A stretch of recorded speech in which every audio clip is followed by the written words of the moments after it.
this? How about all the takes with our friend Pat Egan? Pat Egan, good morning, my friend. Hello. Hello, sir. Hi, Pat. All right, we'll start out with yard signs. All right, who doesn't love a good yard sign? I know I do, okay? Hate yard signs.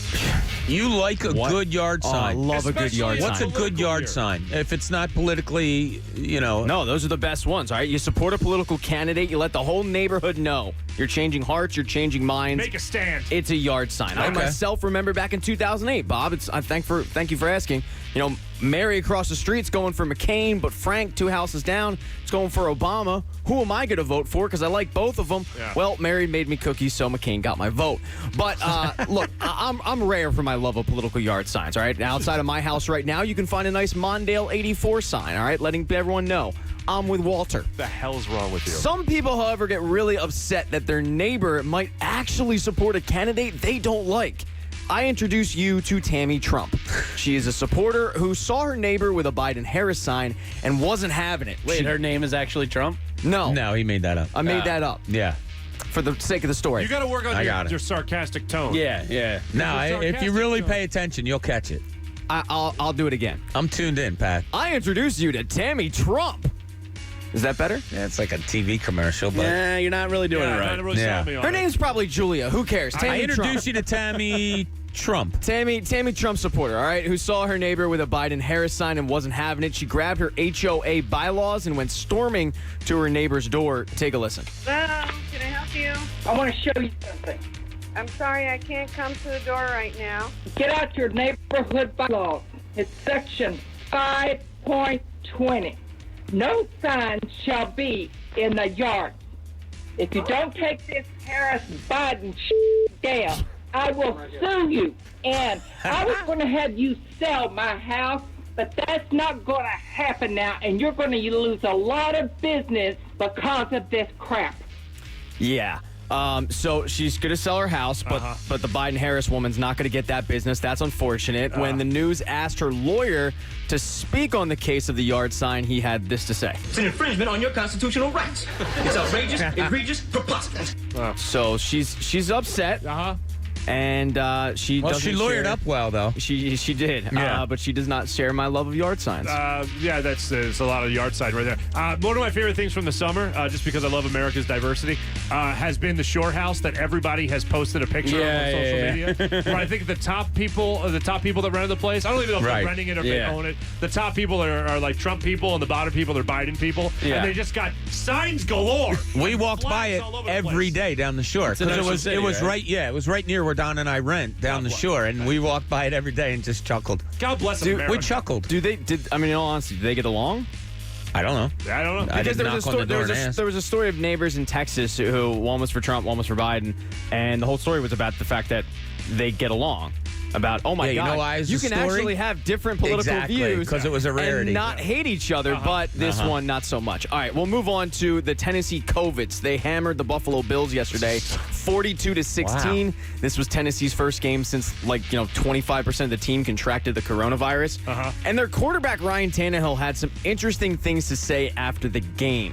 We said a lot of things throughout past couple of weeks, and things are being said, and personal things that were said against our team, our guys, and really felt uncalled for. So, yeah, we were a little ticked off about how we've been treated, how we've been looked at over the past couple of weeks, and we really just stuck together through that process and believed in each other and wanted to come out and play our game and play how we believe in each other and knew we could do. We did that. So to clarify, the Titans contracted COVID. They held practices at a high school, and they're mad at you, the fan/media member, for pointing it out. So please keep the Titans in your thoughts and prayers from the internet bullies like the CDC. Can we talk about bullies for a second? That Henry fella? Yeah, that was pretty fun. Holy hell. Josh Norman got tossed.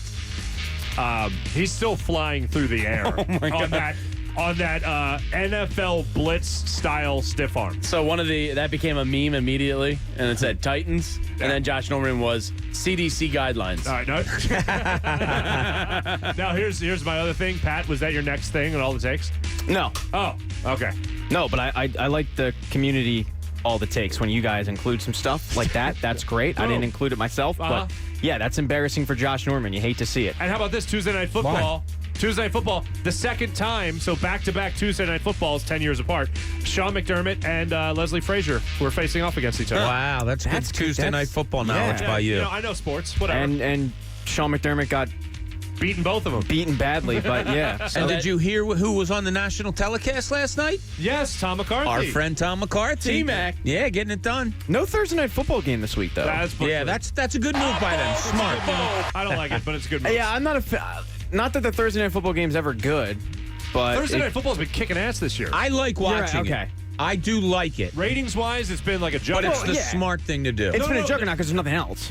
Well, no. It usually is not a juggernaut at all, and Sunday Night Football kicks ass across the board. But think about it. Usually you have the NBA and the NHL to contend with for Thursday Night Football. Now you have baseball playoffs, but nobody really thinks this baseball season is real. So, all right. So wait, real quick. The meathead-led Mike Vrabel Titans won sympathy.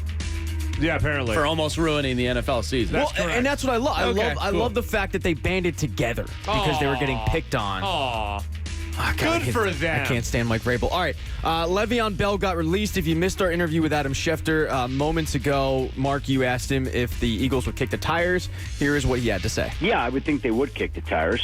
The money is not going to be very high for him. I think what's going to happen here just is that he went through the situation and played for the Jets the last 2 seasons. It was nothing but misery and heartache. So I think now, when the money is going to be relatively similar all over, he truly is going to play for the love of the game in a place that is going to win. I don't know if Philadelphia fits his criteria. You tried to hammer him on that at the very end of the interview, but he wasn't giving a yes or no if he thought that... Well, he needed more information, basically. Yeah, but... It doesn't sound promising. If you want Le'Veon Bell to the Eagles, it doesn't sound promising when you hear that clip because he wants to go to a winner. Yeah, right, exactly. And the Eagles are 1-3-1. And I did tell him, what, a 1-3-1 team isn't a winner in that in that mindset of Le'Veon Bell? The answer to that is no. See, that's sarcasm. Okay, I'll try to check the tape and get back to you on that. Do you guys want Le'Veon Bell, though? Yes.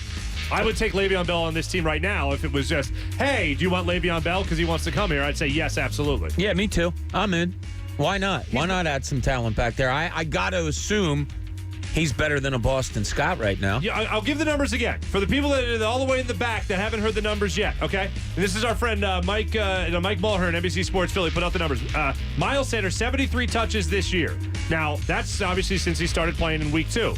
Since week 2, since he started playing, all of the running backs have 20 touches. 20 touches. Yes, get some help in the backfield, please. Yeah, but 2 of them came against San Francisco in that final drive. That's a good point. So, 18 touches. They're picking their spots pretty well. Averaging 2.6 yards per touch. Oh, Jamie, do you want Le'Veon Bell? You didn't give your take. This is all the takes, Jamie. You got to give your take. I want Miles Sanders touching the ball more. Me too. So, he's better than Boston Scott and Corey Clement. Yes. Do you have any faith they'll actually use Does them? he play linebacker? Can he go both ways? Yeah, that's my question. I think Adam Gase actually tried to make him play linebacker. I think that was one of the big falling outs. I mean, who would know the coverage better than a running back that's looking at the coverage constantly, right? That's how we got Juan Castillo as the defensive coordinator. Exactly. Yeah. What's Seth Joyner up to? Is he available? By the way, Rodney McLeod went at Seth Joyner on Twitter this morning. Oh, did he really? Yeah, I don't know if you guys saw this. No, I did not. So Seth yesterday was putting out that final game footage. I saw that. And said it was cover 2, yada, yada, yada. And then he walked it back later and said, all right, maybe it wasn't cover 2. And then later he said, confirmed, I talked to somebody with knowledge. It is, in fact, cover 2. Basically, this is McLeod's fault. Uh-huh. And McLeod tweeted Seth this morning, 40 minutes ago, and said, bro, come on. Doesn't look like cover 2. It's not cover 2. Get some better sources. Hashtag come on, man. Oh, come on, man. Yeah, That's bold to do that. A little ESPN on him. Wow. Out of all the people we've ever had on this station regularly, Seth Joyner terrified me the most. He would be in studio every week, and he just terrified me. Dude never smiles. I love that No, guy. and that's what terrified me. I think I got him to chuckle one time. I saw him full laugh, and he didn't look like he was enjoying himself laughing. Yeah, he could break me sneezing, and that's what really scared me the most. But I didn't include this. Did you guys happen to hear Jeff McClain? I'm throwing this in here last minute. What do you got? Jeff McClain yesterday with Anthony Organo talking about how Howie Roseman has a huge say in who's acting on game this day. is becoming a big story. Yeah. That's troubling. I would think it would be up to the head coach, but is this surprising to anybody? Like, ultimately, when we've talked about this, we've talked about Howie Roseman's say in it. I don't think anything is out of Howie Roseman's jurisdiction.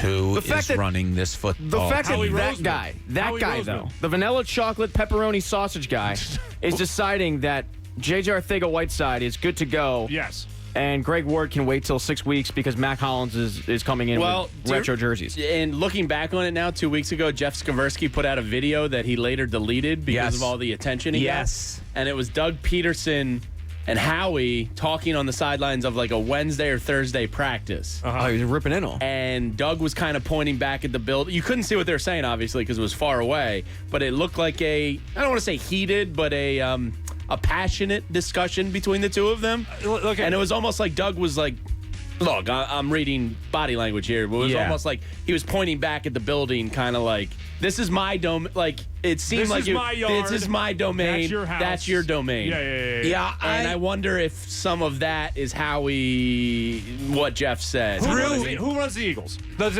answer your question. Howie Roseman runs the Eagles. Who owned the Chiefs? And every once in a while, Jeffrey Lurie makes the call. Slapshot. Who runs the Eagles? Owns. Who runs the Eagles?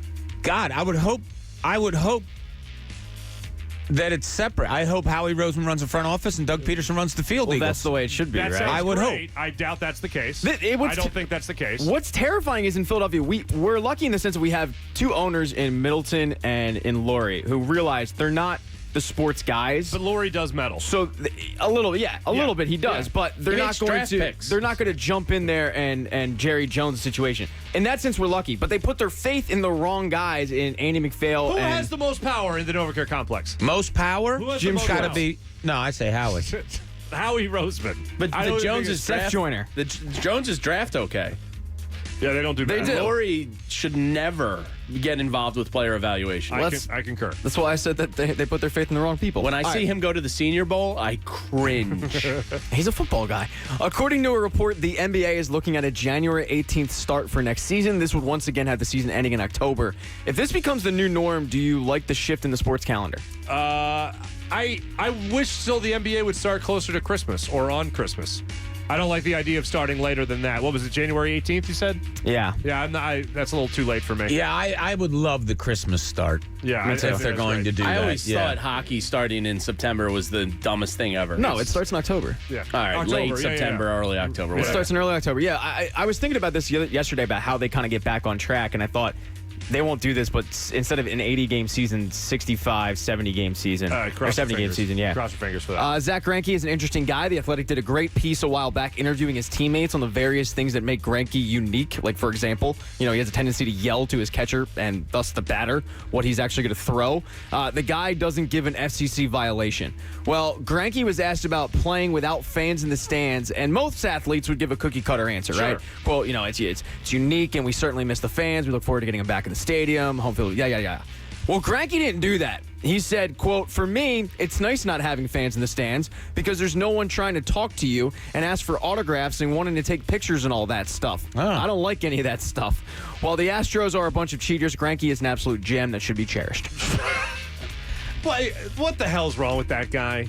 Like, people are trying to get into the stadium. People want to go see him pitch, and he's got to talk about the worst part about it. He's got a mental situation. Is he the guy that stiffed Pat Neshek? What do you mean stiffed? Didn't he With the autograph stuff? Wasn't it? Grienke? Oh, I think it might have been Grienke. It might have been. I think Pat Neshek, who likes getting autographs and signed baseball cards by players around the league, I think went up to him and Grienke was like, "Oh yeah, I'll get you," and then told him to go to hell. The Athletic piece is tremendous. I mean, Okay. they interview a bunch of his teammates about, quote, like, as I said, how unique he is. But in all honesty, he does have a mental situation going. I mean, the one year when he was with the Royals, he came to camp and just said, "I'm going to be a shortstop." He also went out and pitched this year when there was no fans and started shouting out what he was throwing. That's what I'm saying. Yeah, welcome to the program. right. I I'm said sorry. that at the beginning of the blanked story. out for a second. The story was so good that it happened to a lot of people out there. Wow. And we'll move on to birthdays. Are we talking about Grienke? Yeah, we're talking about Grienke. Oh, okay. If the Phillies lose 2 or 3 of the Marlins, season's over. Pat? Is that Pat? We'll move on and wake everybody up with the birthday segment. What do Keith we- Byers. Hey, very Number nice. 41, Ohio State. Loved Keith Byers. Phillies. Really? Yeah, I was young. He was such a disappointment. Well, see, He was so much better in college. No, I hear you. that was when I discovered the Eagles. Yeah, so everyone- like Oh, I okay, I didn't got know you. expectations Right. and all that. What, 4 for 4 throwing touchdown passes. Out of halfback options. He's That's okay. left-handed. Look, I loved James Thrash when I was younger, and we all make mistakes. Joe Girardi's birthday also today. Ah, 56, Joe. Wait, did you just bring Keith Byers into a James Thrash comparison? That's not right. Well, when you were young, he wasn't the best player, and James Thrash wasn't the best player. I'm moving on to Stephen A. Smith. Joe Girardi's birthday. Yeah. Yesterday was Doc Rivers' birthday, no? Yeah, how about that? Wow. Tomorrow is AV's birthday. AV's birthday, and the next day is Doug Peterson. No, I don't know that for When's a fact. Jim Curtin's birthday? Every day. That's what I thought. Union play at 8 today. Right. Stephen A. Smith. Do they? Yeah. You should put that in your update. Stephen A. Smith's birthday. 53. Archbishop Ryan, the pride of Archbishop Ryan, Frank Wycheck's birthday. Okay, there you go. And local guy Floyd Landis. He won the Tour de France, then got hit with doping, and then revealed to the world that our homegrown son, Lance Armstrong, also doped. Yeah. Today in history, we go back to 2003. Again in the air, down the left field line. Alou reaching into the stands and couldn't get it, and he's livid with a fan.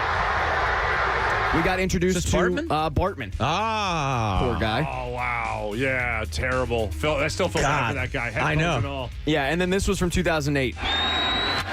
Stairs rips one into the night. Deep into right. Way out of here. And Philadelphia gets a pinch hit, 2-run shot. And the Phillies lead 7-5 in the 8th. Now, technically, this happened yesterday. Yeah. I forgot it. But if you remember, the game was in L.A., and it was so late that I think the home run actually did happen today. Look at that. Because I woke up my mother and my neighbor, and our houses weren't connected Best screaming. national broadcast Philadelphia call ever. Yes, I agree. That's I was going to say non-Philly. Yes, non-local. Yeah, Yeah. non-local. 1,000%. Stairs ripped one Gives into me the night. goosebumps. Absolutely. It's one of those you remember exactly where you were when it happened. Certainly. And that's why Joe Buck is awesome and should be treasured. And that I love Joe Buck, yeah. is all it takes. There you go. Thank you very much. Mark Farzetta with Bob Cooney and Jamie Lynch. Mornings on 97.5 The Fanatic. Philadelphia.